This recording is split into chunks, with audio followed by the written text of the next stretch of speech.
want to be? What are your key differentiators? I mean, it starts with defining who you are. What's your target audience? How old are they? What do they like, in that world theirs that are comfortable for them?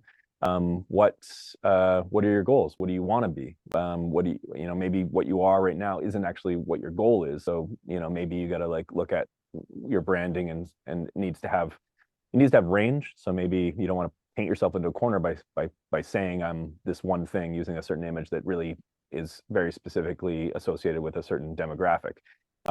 It's kind of like, what are you and what are you not?